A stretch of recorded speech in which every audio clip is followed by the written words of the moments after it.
Assalamualaikum warahmatullahi wabarakatuh. Ila hadratin Nabil Mustafa Rasulillah sallallahu alaihi wasallam wa ila kafatil anbiya'i wal mursalin wa ila jami'il muslimina wal muslimat wal mu'minina wal mu'minat wa li masyayikhina wa li asatidatina wa li walidina ولأحبابنا ولأصدقائنا الأحياء منهم والأموات شيء لله لهم الفاتحة. أعوذ بالله من الشيطان الرجيم. بسم الله الرحمن الرحيم. الحمد لله رب العالمين الرحمن الرحيم مالك يوم الدين إياك نعبد وإياك نستعين اهدنا الصراط المستقيم صراط الذين أنعمت عليهم غير المغضوب عليهم ولا الضالين آمين. Alhamdulillah, alhamdulillahi rabbil alamin wa bihi nasta'in wassalatu wassalamu ala sayyidina rasulillah wa ala alihi wa sahbihi ajma'in. Allahumma 'allimna ma jahilna, Allahumma 'allimna ma yanfa'una wa anfa'na bima 'allamtana, Allahumma amin. Awal kalam dimulakan dengan bismillahirrahmanirrahim, dimulakan disusuli dengan alhamdulillah. Kita merafa'kan, meninggikan rasa syukur kepada Allah Subhanahu wa taala atas limpah karunia yang dikurniakan kepada kita. Mudah-mudahan kita berterusan dalam keadaan yang baik, dalam mentaati Allah Subhanahu wa taala. Muslimin dan muslimat, ibu-ibu, ayah sekalian, insya-Allah kita meneruskan kajian kita hadis 40 hadis Imam Nawawi rahimahullah ta'ala. Dan insyaAllah pada malam ini kita meneruskan dengan hadis yang ke-41. Hadis yang ke-41, hadis yang kedua terakhir jika mengikut susunan compilation oleh Imam Nawawi, ya. Jadi ini hadis kedua yang terakhir, ya. Namun dalam kitab yang kita guna sekarang ni ditambah lagi 8 hadis, jadi 50 hadis. Ya, baik. Jadi hadis yang ke-41 ini diberikan judul kewajipan mengikut sunnah, sunnah Rasulullah sallallahu alaihi wasallam. Baik. Daripada Abi Muhammad Abdullah bin Amr bin Al-As radhiyallahu anhuma telah berkata, Rasulullah sallallahu alaihi wasallam bersabda, la yu'minu ahadukum hatta yakuna hawahu tab'an lima ji'tu bih.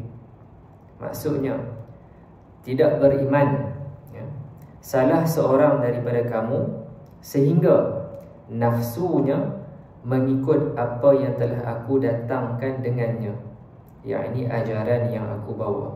Baik. Hadis ini diriwayatkan oleh Ibnu Abi Asim dalam kitab As-Sunnah nombor 15 dan Al-Baghawi dalam Syarah As-Sunnah nombor hadis 104. Dan menurut Imam Nawawi, hadis ini dinilai sebagai hadis hasan sahih. Baik. Awal kalam, mari kita melihat, dimulakan disebutkan takhrij hadis ini diriwayatkan daripada Abi Muhammad Abdullah bin Amr bin Al-As radhiyallahu anhu. Baik. Sebelum kita melangkah dengan lebih jauh, seperti biasa apabila kita bertemu dengan sesebuah hadis, kita akan mula melihat, meneliti biografi ataupun biodata sahabat Nabi yang meriwayatkan hadis tersebut. Baik. Biografi ringkas perawi Sayyiduna Abdullah bin Amr bin Al-As radhiyallahu anhuma. Baik. Apabila disebutkan radhiyallahu anhuma, itu membawa maksud dia dan ayahnya juga didoakan, kedua-duanya para sahabat Nabi radhiyallahu anhuma. Baik. Sayyiduna Abdullah bin Amr bin Al-As bin Wail bin Hashim bin Sa'id bin Saham bin Amr bin Husais bin Ka'ab bin Lu'ay Al-Quraisy As-Sahmi, itu nama penuhnya, nama panjangnya Sayyidina Abdullah bin Amr bin Al-As. Kunyah, kunyah gelaran yang beliau gunakan ialah Abu Muhammad. Begitulah lazimnya. Kalau sesiapa yang namanya Abdullah, dia akan gunakan kunyah Abu Muhammad. Kalau namanya Zakaria, maka kunyahnya Abu Yahya. Jika namanya Yahya, kunyahnya Abu Zakaria. Begitulah kan? Baik.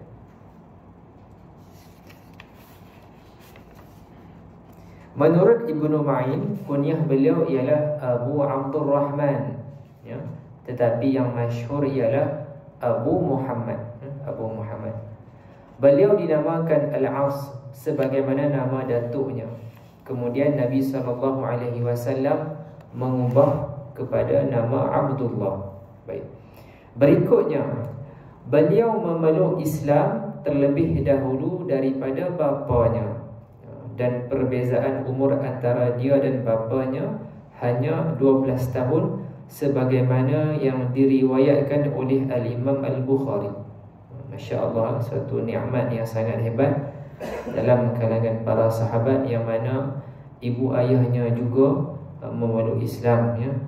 Jadi apabila kita meneliti perkara ini, maka pada hari ini kita wajar, kita kena sungguh-sungguh mensyukuri nikmat Allah Ta'ala, yang mana mak ayah kita, anak cucu kita semua dapat nikmat Islam. Itu yang kita kena betul-betul jaga dan kita syukuri. Baik. Di samping itu, beliau merupakan sahabat Nabi yang alim dan banyak menghafal hadis-hadis Nabi SAW. Jadi sebagaimana telah ditegaskan sebelum ini, apabila kita mengikuti riwayat ataupun biografi para sahabat Nabi, inilah yang kita nak tengok, apa sikap-sikap, apa kekuatan-kekuatan yang ada pada diri mereka yang untuk kita turuti. Baik, di sini disebutkan sahabat Nabi SAW ini ialah seorang yang alim dan banyak menghafal hadis-hadis Nabi SAW, ya. Baik. Sayyidina Abdullah bin Amr juga menulis hadis-hadis Nabi SAW setelah mendapat izin daripada Rasulullah SAW. Hal ini apabila kita meneliti, ya, pengajian ulum al-hadis, apabila kita mempelajari, ya, ilmu-ilmu berkaitan dengan hadis, maka kita akan tengok dari segi sejarah bagaimana hadis ini diriwayatkan, dikumpulkan, dihafaz, ditulis dan dibentuk dalam kitab, ya. Maka kita akan tengok pada peringkat-peringkat tertentu, pada awal dahulu Nabi tidak mengizinkan para sahabat untuk menulis hadis, kerana para sarjana menyebutkan ketika itu dikhawatiri bercampur-campur dengan ayat Al-Quran. Oleh sebab yang demikian, inilah sikap yang ditunjukkan oleh sahabat Nabi Sayyidina Abdullah bin Amr. Beliau bertanya terlebih dahulu, meminta izin daripada Nabi untuk beliau menulis hadis-hadis Nabi SAW. Jadi itu yang kita cuba nak reflect balik, bagaimana sejarah periwayatan hadis, sejarah hadis ini dihafal, diriwayatkan, ditulis, dibukukan dalam kitab dan seumpama. Jadi pada peringkat-peringkat awal terlebih dahulu, Nabi, antaranya Nabi tidak mengizinkan hadis itu ditulis. Baik, di sini Sayyidina Abdullah ibnu Amr mendapat keizinan Nabi SAW untuk menulis hadis. Baik. Tanya beliau kepada Nabi, "Wahai Rasulullah SAW, bolehkah aku menulis setiap yang aku dengar daripadamu, sama ada kamu redha atau marah?" Maka Rasulullah SAW menjawab, "Boleh. Sesungguhnya aku tidak mengucapkan sesuatu melainkan kebenaran." Baik, Sahih Ibnu Huzaifah 2133. Baik. Selain itu, beliau juga mempunyai sebuah lembaran yang ditulis semua hadis-hadis Nabi sallallahu alaihi wasallam yang dinamakan lembaran benar, as-sahifah as-sadiqah, ya. Jadi di sini beliau mempunyai lembaran-lembaran yang ditulis hadis-hadis Nabi sallallahu alaihi wasallam. Itu berkenaan dengan hadis-hadis Nabi. Juga pada masa tersebut, pada awal zaman Nabi sallallahu alaihi wasallam, ada juga ditulis wahyu-wahyu, ayat-ayat Al-Quran yang Nabi mengarahkan sahabat-sahabat tertentu untuk menulis ayat-ayat Al-Quran. Pada ketika itu teknologi tidaklah se-advance pada hari ini, yang mana kita ada banyak kertas putih yang memudahkan urusan untuk menulis. Pada masa tersebut, antara medium untuk menulis ayat-ayat Al-Quran ataupun hadis-hadis antaranya menggunakan apa dia? Pelepah tamar, tulang, batu dan seumpamanya, kulit. Itu pada masa tersebut. Baik. Di sini apa yang dimiliki oleh Sayyidina Abdullah ibnu Amru, beliau memiliki lembaran yang dirujuk sebagai As-Sahifah As-Sadiqah. Kalau yang Al-Quran ini ada antaranya yang dimulakan pada ketika waktu Sayyidina Abu Bakar radhiyallahu anhu bermula usaha untuk mengumpul ayat Al-Quran ini, kerana antaranya kebimbangan Sayyidina Abu Bakar apabila banyak para sahabat yang syahid dalam peperangan. Baik, jadi kalau yang Al-Quran ini yang dimulakan oleh Sayyidina Abu Bakar, kemudian bila Sayyidina Abu Bakar meninggal dunia, maka disimpan, diberikan kepada Sayyidina Umar. Kemudian seterusnya disimpan oleh anaknya Sayyidatina Hafsah. Kemudian diteruskan lagi pada waktu Sayyidina Uthman. Jadi di sini nak menunjukkanlah pada waktu tersebut usaha-usaha yang dilakukan untuk mengumpul, menulis, dokumentasikan ayat-ayat Al-Quran dan juga hadis-hadis Nabi sallallahu alaihi wasallam. Yang ini apa yang ditunjukkan oleh Sayyidina Abdullah bin Amru berkenaan dengan hadis-hadis Nabi sallallahu alaihi wasallam. Baik. Telah berkata dalam Umdah Al-Qari, Sayyidina Abdullah bin Amru merupakan sahabat yang penuh dengan ilmu, ya. Bersungguh-sungguh dalam ibadah dan banyak meriwayatkan hadis daripada Nabi sallallahu alaihi wasallam berbanding Sayyidina Abu Hurairah. Tengok, inilah generasi yang dididik oleh baginda Nabi.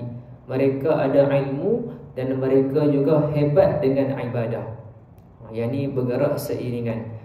Perkara inilah yang selalu kita sebut, kita kena gerak seiringan. Ilmu dengan ibadah kena bergerak seiringan. Tak boleh kita nak tumpu ilmu sahaja tetapi tak mau beribadat, rugi. Begitu juga kalau dia beribadah sahaja tapi tak mau mengaji, itu pun bahaya juga, sebab kita risau ibadah yang dia lakukan itu ibadah yang tidak sah. Pada hari ini kita nampak ada antara saudara-saudara kita, alhamdulillah, mereka solat, mereka main masjid solat, tetapi kita risau solat mereka ada perkara yang tidak sah untuk solat mereka. Misalnya tidak ada tamakninah. Lepas dia bangun daripada rukuk, tangan dia bergoyang lagi, tak habis lagi bergoyang, terus dia sujud. Tidak ada i'tidal dengan tamakninah. Jadi kena ada ilmu. Baik, jadi kita kembali kepada kepribadian sahabat Nabi ini. Beliau berilmu, beliau juga kuat beribadah dan meriwayatkan hadis daripada Nabi sallallahu alaihi wasallam. Baik. Ini kerana Sayyidina Abdullah bin Amru menulis setiap hadis Nabi, manakala Abu Hurairah tidak menulis. Jadi ini antara pendekatan yang digunakan oleh para sahabat Nabi. Ada yang menulis, ada yang menghafaz. Ala kulli hal, kita bersetuju pada masa tersebut kekuatan hafazan para sahabat Nabi SAW sangat hebat, tidak sebagaimana pada hari ini. Baik. Di Disebabkan itu, yang meriwayatkan daripada Abdullah sedikit berbanding mereka yang meriwayatkan daripada Sayyidina Abu Hurairah. Abu Hurairah menghafaz, manakala Sayyidina Abdullah ibn Amru beliau menulis. Baik.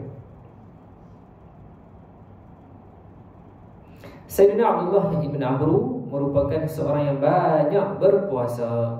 Banyak berpuasa. Sekali lagi, ibadah yang dibuktikan dengan ibadah puasa. Puasa ni pun bukan senang nak buat kan. Memerlukan kesungguhan, mujahadah yang kuat untuk berpuasa. Sebelum ini telah kita nyatakan apa yang telah ditunjukkan oleh Imam Nawawi. Al-Imam Nawawi berterusan puasanya ya. Baik. Dan di sini disebutkan Sayyidina Abdullah bin Amru tidak tidur malam melainkan sedikit. Oleh sebab yang demikian, ayahandanya mengadu kepada Nabi SAW hal tersebut. Dia nampak anak-andanya ini tidak, orang kata apa, tak banyak tidur malam. Lalu Rasulullah SAW bersabda, yang ini kita kena bagi perhatian. Nabi menyebutkan, mafhum hadis sebutkan, sesungguhnya matamu mempunyai hak ya. Yang ni kena rehat lah. Mata kita pun kena ada masa untuk berehat setelah lama digunakan. Keluarga kamu juga mempunyai hak, yakni kena luangkan masa, luangkan perhatian ya, berkhidmat kepada ahli keluarga.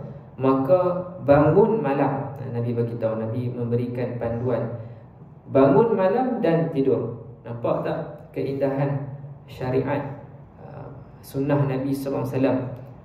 Kita bangun untuk solat malam dan kita juga tidur. Dia tak boleh extreme on either side. Tak boleh jaga saja sampai tak mau tidur, tak boleh. Dan tak bagus juga kalau tidur saja. Itu rugi pula. Dia kena strike the balance. Kemudian berpuasa dan makan. Tak boleh berterusan puasa sampai tak makan. Kerana itu akan menjejaskan kesihatan dan kekuatan badan. Baik. Dalam hal ini, sebahagian ulama, sebahagian orang-orang soleh, mereka menjarakkan berapa hari maksimum. Kalau mereka lah yang nak jaga ibadah puasa ini, berapa maksimum yang boleh dijadikan panduan interval puasa dengan tak puasa. Jadi kalau nak amalkan puasa Nabi Daud, boleh puasa selang sehari. Hari ni puasa, esok buka, kemudian sambung balik dengan puasa. Itu yang paling baik, puasa Nabi Daud selang sehari. Baik. Kalau nak panjangkan lagi gapnya, berapa hari? Jadi sebahagian mencadangkan kita ambil 4 hari selang dia. Ini berdasarkan apa yang kita lalui semasa Raya Haji dengan hari-hari tasyrik. Kan antara hari yang dilarang untuk berpuasa ialah pada hari Aidil Adha dan hari-hari tasyrik. Aidil Adha sehari, kemudian dicampur dengan hari tasyrik 3 hari, jadi menunjukkan 4 hari. Kalau kita nak guna petua tersebut, kalau kita nak mendidik nafsu kita, boleh digunakan selang 4 hari tersebut ya. Cuba tengok, kalau puasa Isnin Khamis, berapa selang ni? Isnin sampai hari Khamis, berapa selang je? Selasa, Rabu, 2 hari kan selang kan? Itu dah dekat dah. Kalau Khamis sampai ke Isnin, berapa hari selang? Jumaat, Sabtu, Ahad, 3. Jadi kalau siapa yang mengamalkan puasa Isnin Khamis, dia hebat. Dia selang 2 hari dengan 3 hari. Yang tadi tu kita bincangkan, dia selang 4 hari. Kalau puasa Nabi Daud lagi lah, dia selang sehari sahaja. Itu antara panduan untuk kita melaksanakan ibadah puasa sunat ya. Kerana kita baca dekat sini, Sayyidina Abdullah ibn Amru banyak berpuasa. Baik, kembali kepada hadis ini, Nabi bersabda, Nabi menyatakan, berpuasalah 3 hari setiap bulan, kerana ia menyamai seperti berpuasa setahun. Ini satu lagi yang boleh kita ambil. Kalau rasa kita tak mampu nak buat puasa Nabi Daud, tak mampu, tak larat, maka boleh buat puasa Isnin Khamis. Itu pun rasa tak kuat, nak cuba puasa hari Khamis saja umpamanya, dapat 4 hari sebulan. Kalau itu pun tak larat, boleh cuba puasa 3 hari sebulan, puasa pada hari-hari putih. Nabi menyatakan dapat ganjaran seperti puasa sepanjang tahun. Ini yang kita boleh buat. Kalau tak larat juga macam mana? Tak larat juga macam mana? Kita taja orang yang berpuasa. Mudah-mudahan kita dapat pahala puasa tersebut. Kita tak larat nak puasa banyak ni, tapi duit rezeki Allah bagi lebih, maka kita taja. Nanti bagi tahu dekat AJK Masjid, AJK Surau. AJK Masjid, AJK Surau, kalau buat majlis berbuka puasa hari Isnin dan hari Khamis, ada hamba Allah nak taja buka puasa, tolong bagi tahu. Maka kita pun hulurkan sumbangan. Mudah-mudahan kita mendapat pahala orang yang berpuasa tersebut, dan dia pun dapat pahala jugalah. Baik. Itu antara yang kita boleh ambil pengajaran. Selanjutnya, beliau telah meriwayatkan daripada Rasulullah SAW sebanyak 700 buah hadis. Dan selanjutnya di sini diceritakanlah detailnya siapakah yang meriwayatkan hadis dan lain-lain lagi. Baik. Dan akhir sekali,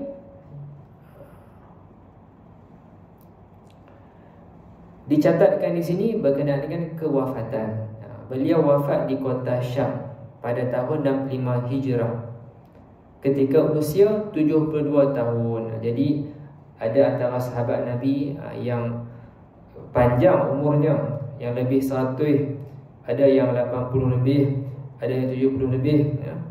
Dan ulama kita ada yang meninggal dunia pada usia 40-an, usia 50-an. Jadi itu semua antara angka-angka yang boleh dijadikan panduan untuk kita reflect. Baik.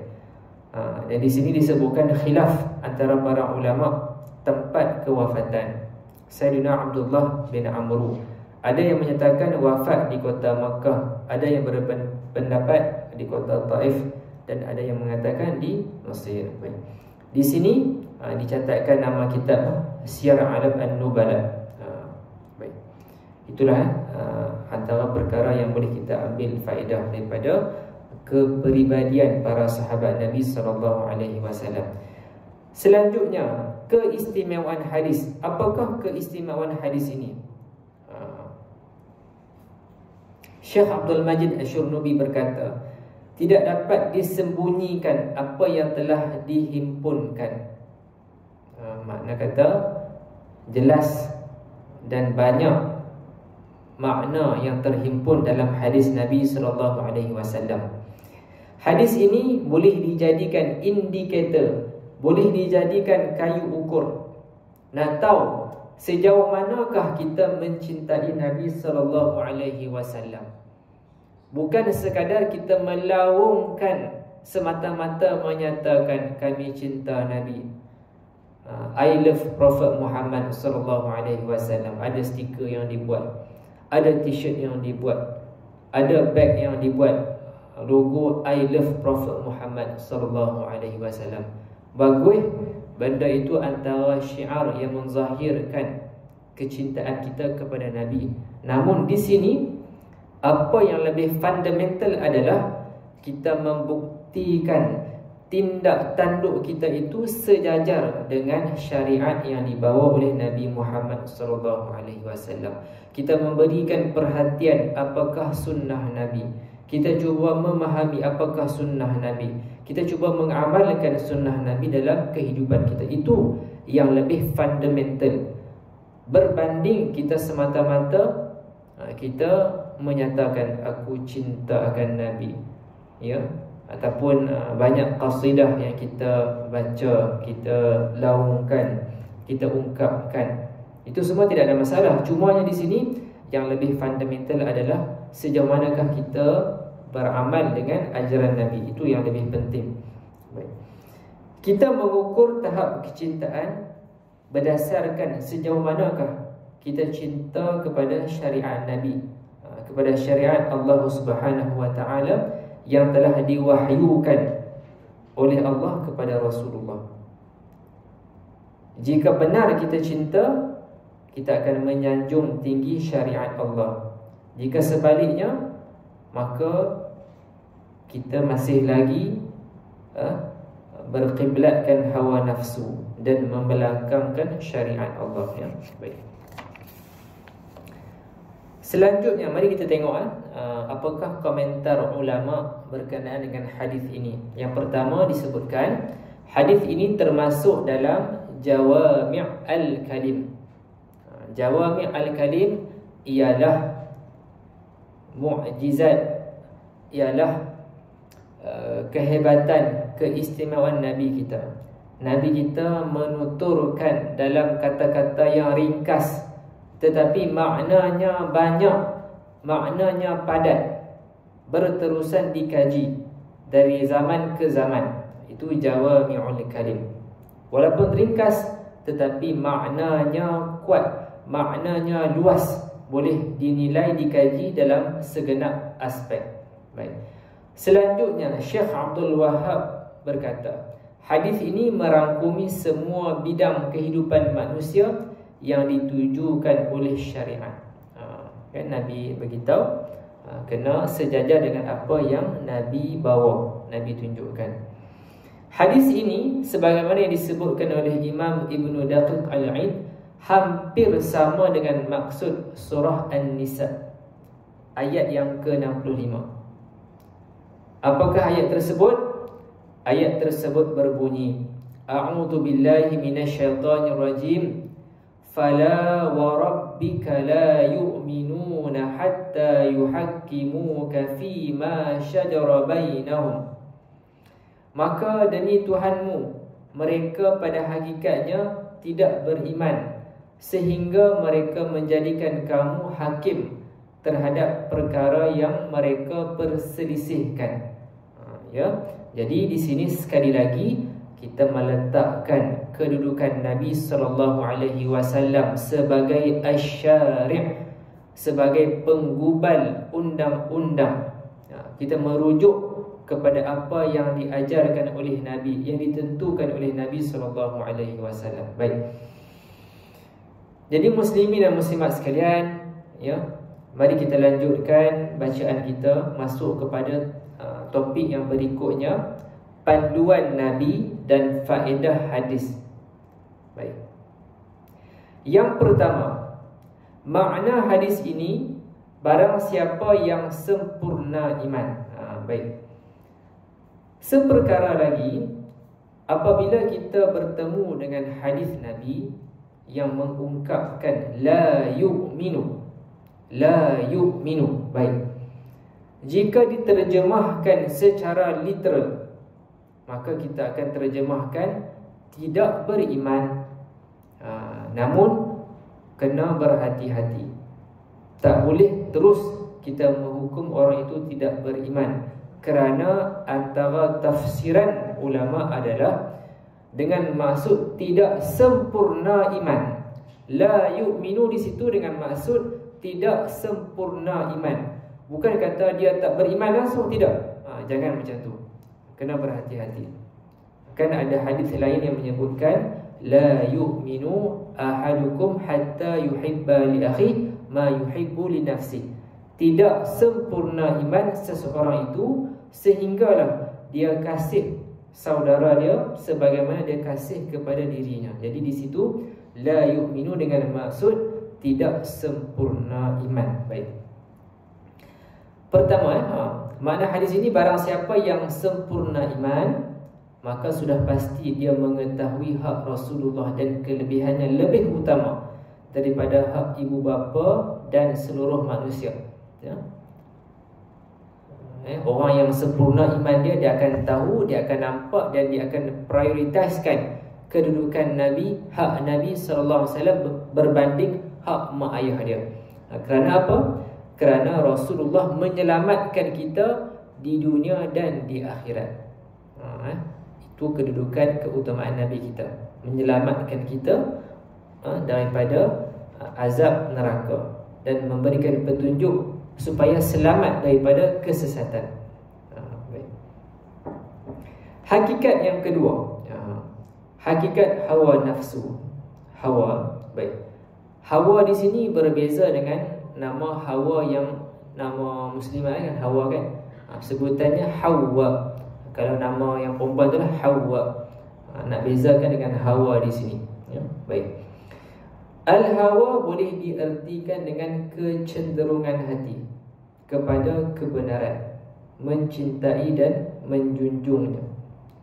Antara penggunaan yang digunakan dengan maksud tersebut ialah kata-kata Sayyidatuna Aisyah radhiyallahu anha.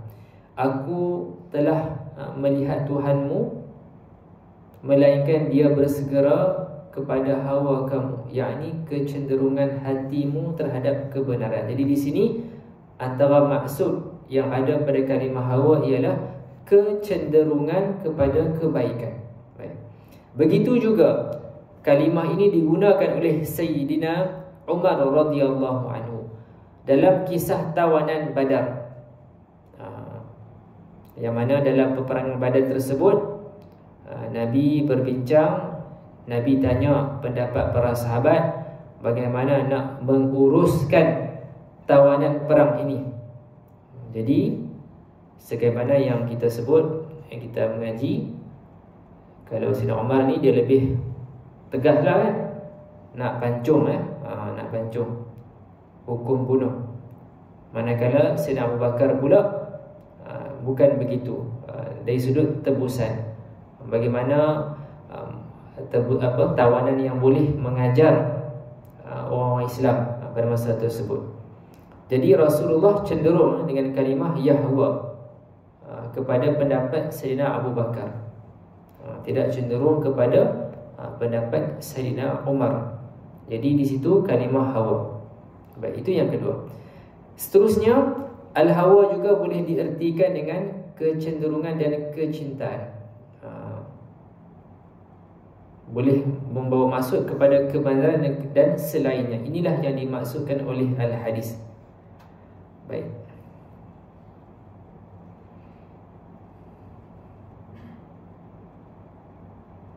Baik.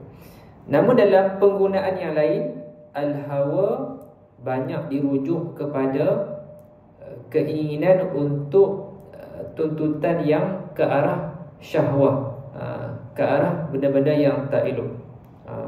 Ya. Oleh sebab demikian dalam hadis ini digunakan kalimah hawa tersebut lebih kepada tuntutan keinginan terhadap perkara-perkara yang jauh daripada syariat dan kebenaran. Jadi mereka yang mengikut hawa nafsu, mereka ada lebih terdedah kepada maksiat dan bid'ah. Baik, tengok dalam perenggan ini disebutkan sesiapa yang mengikut syahwat dan membiarkan dirinya dikuasai oleh nafsu, maka dia akan dipandu ke medan maksiat. Jadi oleh sebab demikian dalam hadis tadi disebutkan kena sejajar hawanya terhadap apa yang diajarkan oleh Nabi SAW. InsyaAllah dalam pertemuan yang akan datang kita akan syarahkan lebih lanjut lagi perbincangan tentang hawa nafsu, ya, hawa nafsu. Kerana nafsu ini pun ada banyak tahapnya. Ada nafsu yang mutmainnah kan, radiyah, mardiyah.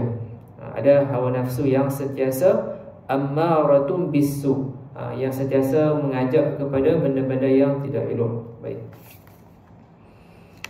Firman Allah Subhanahu wa taala boleh rujuk kepada muka surat yang menunjukkan ayat tersebut dalam surah Al-Qasas ayat yang ke-50.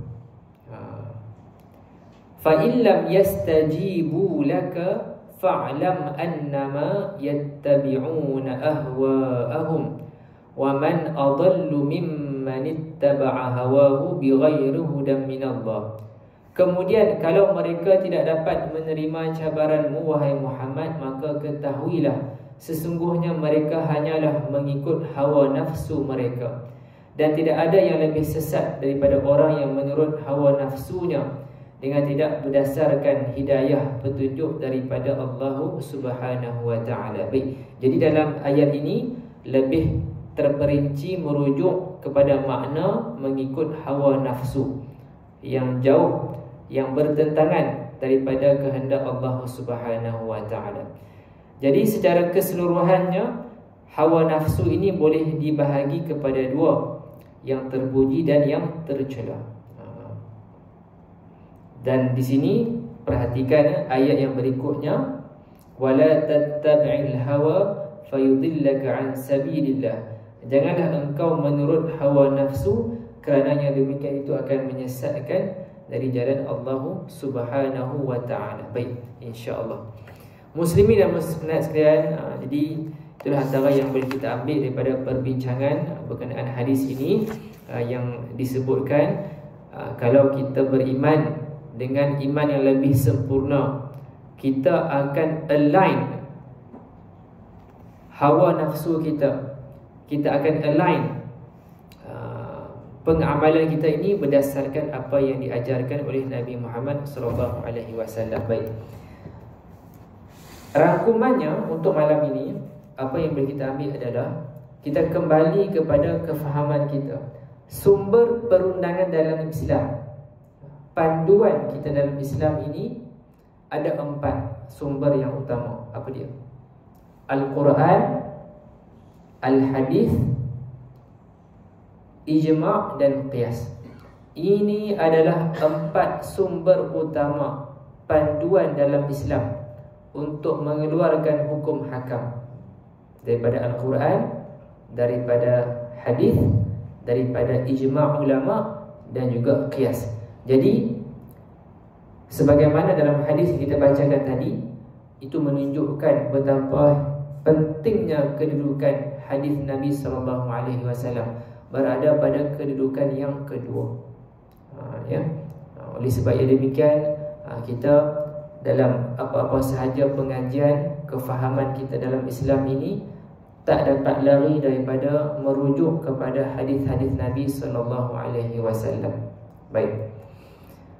Dengan niat memanfaatkan masa yang masih ada di sini, saya nak membawa kepada beberapa istilah yang digunakan dalam pengajian ilmu hadis. Baik. Di sini saya nak perkenalkan 3 istilah hadis. Baik. Hadis marfu', hadis mauquf dan hadis maqtu'. 3. Pernah dengar sebelum ni? Tak pernah dengar. Kita bisa dengar hadis apa dia? Sahih, hasan dan dhaif.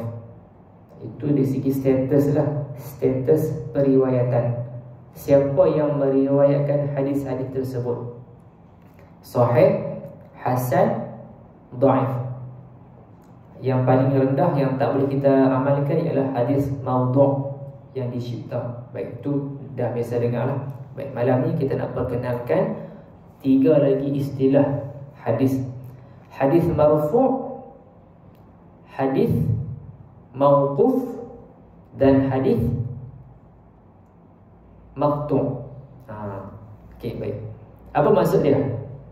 Okey, istilah-istilah ini merujuk kepada hadis tu sampai dekat siapa?